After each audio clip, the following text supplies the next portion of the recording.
বলিউডের আলোচিত প্রেম কাহিনী ও বিতর্কের ইতিহাসে অন্যতম জায়গা দখল করে আছে সালমান খান, ঐশ্বরিয়া রায় ও বিবেক ওবেরয়ের ত্রিভুজ। 2 দশক আগে ঘটে যাওয়া সেই কাণ্ড আজও আলোচনার কেন্দ্রবিন্দু। এবার সেই ঘটনার জন্য প্রকাশ্যে আফসোস করলেন অভিনেতা বিবেক ওবেরয়। 2003 সাল সালমান খানের সঙ্গে ঐশ্বরিয়ার সম্পর্ক ভেঙে যাওয়ার পর হঠাৎ শোনা যায় ঐশ্বরিয়া নাকি ঘনিষ্ঠ হচ্ছেন বিবেকের সঙ্গে। বিষয়টি নিয়ে চরম ক্ষুব্ধ হয়ে ওঠেন সালমান। অভিযোগ ওঠে ভাইজান নাকি ফোনে বিবেককে একাধিকবার হুমকি দেন। এরপরই সংবাদ সম্মেলন ডেকে সালমানের বিরুদ্ধে বিস্ফোরক অভিযোগ আনেন বিবেক ওবেরয়। সে সময় পুরো বলিউড জুড়ে ব্যাপক তোলপাড় শুরু হয়। কিন্তু এই পদক্ষেপে যেন কাল হয়ে দাঁড়ায় তার কেরিয়ারে। বিতর্কিত সংবাদ সম্মেলনের পর থেকে বিবেক আর সেভাবে বলিউডে ফিরে দাঁড়াতে পারেননি। একসময় যিনি শাহরুখ সালমানদের মতো নায়ক হওয়ার স্বপ্ন দেখেছিলেন, তিনি হারিয়ে যান আলোচনার বাইরে।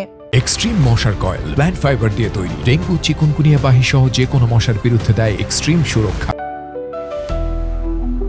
সম্প্রতি এক সাক্ষাৎকারে সেই ভুলের কথা স্বীকার করে বিবেক বলেন, সেই সিদ্ধান্ত ছিল খুবই অপরিণত। হৃদয় ভাঙার ভয়, একাকিত্ব আর মানসিক কষ্ট আমাকে এমন পদক্ষেপ নিতে বাধ্য করেছিল। কিন্তু আজ মনে হয় সেটি ছিল এক ধরনের সহনশীলতার পরীক্ষা। অভিনেতার ভাষায়, জীবনের কঠিন সময়গুলো মানুষকে দুর্বল নয় বরং আরো শক্তিশালী করে। বিপদ যখন আসে মনে হয় ভীষণ বড় কিছু, কিন্তু ঈশ্বরের চোখে তা একেবারেই তুচ্ছ। তিনি আমাদের শক্ত করে তুলতেই এমন পরিস্থিতির মুখোমুখি করেন।